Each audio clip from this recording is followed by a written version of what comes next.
And earlier this week, the Supreme Court rejected the Biden administration's request to do away with a Trump-era policy, the Remain in Mexico policy. It was put in place by former President Donald Trump, and it requires asylum seekers at the southern borders to stay in Mexico while they await a hearing in the U.S.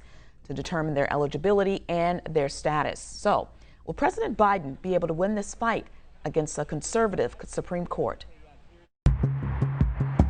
Instead of having people wait here in the U.S., they made it so that people would remain in Mexico for their asylum cases. And so that meant that the U.S. would allow people to come for their court dates, but that everything else would be in Mexico. And so that meant that the government of Mexico took on the responsibility of providing some level of care, but there's no guaranteed support.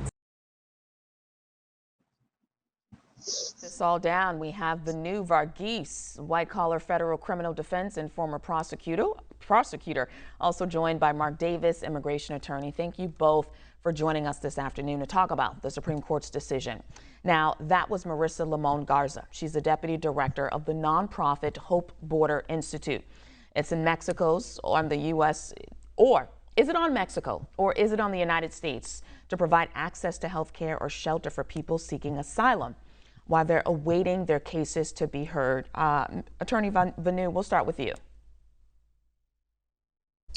So the first thing to understand is that this fight isn't over for the Biden administration. They can take their appeal properly to the Fifth Circuit, the court below.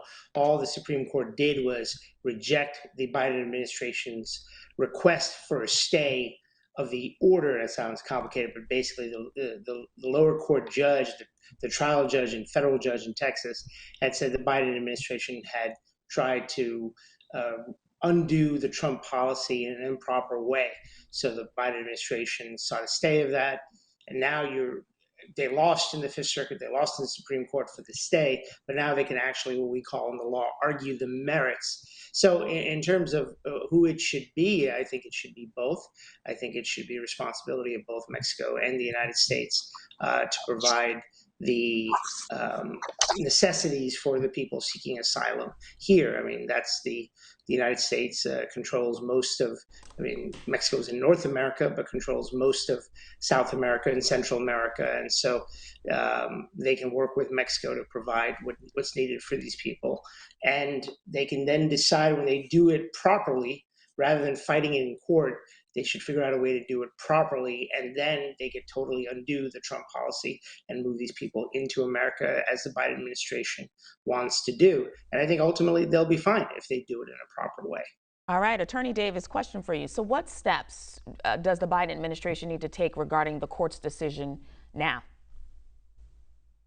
Well, that's the interesting thing, because the one paragraph that the Supreme Court utilized in denying the stay didn't really provide any guidance on how to do that. And they did quote their decision in excuse me, DHS versus the University of California, where they said, that was what they had done in trying to undo DACA was arbitrary and capricious because they didn't consider certain factors. And so what the Biden administration is going to have to do is make sure that they go through step by step, showing the court that they have done a reasoned analysis of the pros and the cons, and then showing why they're coming to the decision that they need to come to. If they do that, I think that they should be okay. All right. Attorney Vinoo, what does this decision mean for the crisis at the border? Because folks are still coming, regardless of this ruling. Well, I don't think it changes anything. It's a question of where they're going to be housed temporarily while they try to get their asylum granted here in America or denied. So it's just a question of which side of the border they're going to be on. I mean, this was the same situation during the Trump administration. There was a similar situation during the Obama administration. Obviously, whoever's in power and whoever is in the media at the time will take the spin on it that they're going to spin. So I think the situation here is that the Biden administration should take the guidance that the United States Supreme Court gave them, that, hey, ultimately they sided with President Obama in his policy regarding DACA because the Trump administration tried to undo that improperly and did it in a way that was going to have a lasting negative effect on those people that were here since they were born, talking about DACA. So they're basically signaling to the Biden administration, listen, you can do this, just do it right, do it properly, and do it the right way, follow the steps, and they probably won't have to litigate this in court. The other option that they have, that Biden has, and I don't know if he has the political will, the support, is to try to get a law passed that takes it or makes it clear that asylum seekers can be here in America, rather than the use of this executive order or power that Obama used with DACA and that Trump used with the Stay in Mexico program. So if Biden can get a law passed, then you don't need the court. Yeah. Attorney Davis, Attorney Varghese, as you just heard, said as long as the Biden administration takes the right steps. What are the right steps? Again, they're going to have to make sure that they show the analysis, show why they're doing what they're doing. And you know what? There may be some other issues that they need to be concerned about, because now it's a policy shift and they have to go back to Mexico and say, hey, look, now we want you to do, the opposite of what we had you doing before. And Mexico may very well decide that, well, we'll comply with you, but we want, something else. We want maybe some of your COVID vaccinations. And now you have an issue of maybe there's separation of powers, because the appellate judge can now say, well, if you haven't complied, this could be an issue. But if they don't want to comply because Mexico is making unreasonable demands, now you have some issues that the appellate division is basically more powerful than the executive branch. And so I think there are some issues. They can do it, but I think it's not going to be as easy as we all think. Sounds like a long road ahead. All right, I got one more question for you guys because we have to wrap, unfortunately. So, Attorney Varghese, I'll ask you this. The Supreme Court dismissed, actually, I don't want to ask you that. I want to ask you, in light of the situation in Afghanistan, this reminds us that people are fleeing countries for safety reasons. With that being said, how will this decision impact those refugees who are due to come here any day, or coming as I'm speaking right now? Well, I think it depends on where they're coming from, right? So this decision deals with Mexico or people coming from the southern border. So right now, I already know, we're aware that people that are here, or already had status to be here, are already inside the United States from Afghanistan, and they'll be in other places, whether in the Gulf, whether in Europe. I'm not sure if that has a direct this decision or the denial of the stay will have a direct impact on those coming from Afghanistan. With that being said, we go back to our guests we were discussing. The Supreme Court deciding to uphold that Trump-era policy, keeping migrants in Mexico. So thank you, attorneys, for joining us, or staying with us, better yet, Attorney Varghese and also Attorney Davis. I want to ask you both one last question.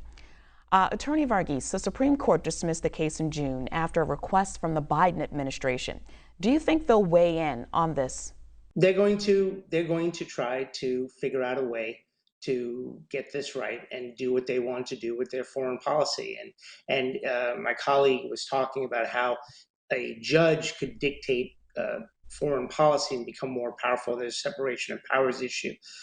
Whether that's accurate or not, that's the same argument that Trump used while he was president, when different judges around the countries would put stays to his what they call the so-called Muslim ban, and they said, how is it that a single judge sitting in wherever he was, whatever part of the country, San Francisco or Virginia, could put an end to what the president was doing, at least temporarily. So that's the same argument that Biden is using with regards to this judge in Texas who stopped the Biden administration from turning around Trump's policy.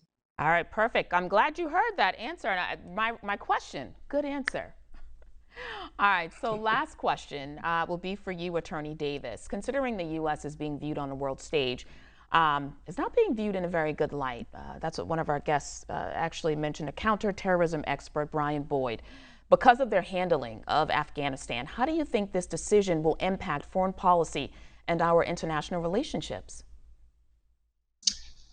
I don't know that it's going to have that big of an impact, this particular decision. At the end of the day, there are countries across the world who are trying to figure out ways to get the Afghani uh, civilians that are trying to escape into their country.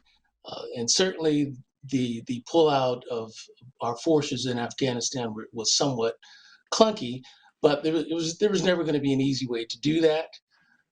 So at the end of the day, you know, the United States is going to have to figure out how to get those people that they want out of Afghanistan here. They're also going to have to pull together a policy that is clear so that when they make their arguments to the Supreme Court, which I think this particular case may end up there, that they've laid out in very, very clear form how it is they've come to the determinations that they've come to so that the court can look at it and say, okay, procedurally, you guys have done things correctly, and therefore we're going to uphold your decisions.